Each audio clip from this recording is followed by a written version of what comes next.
Guys, ning hapon ako nagigda-higda nako karon sa punto nga emotional time tungod kay nay mga tao nga ako ra lihok bantayan unsa ako ang mga pansuluton ilang bantayan,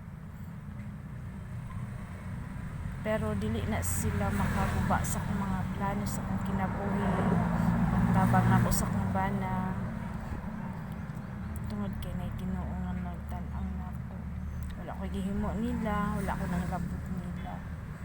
Sila lang nag-istorya nako, ginabantayan ang mga lihok. Challenge sa akong kinabuhi. Mo na nga.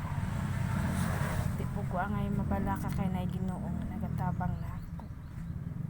Wala ko'y pakinig.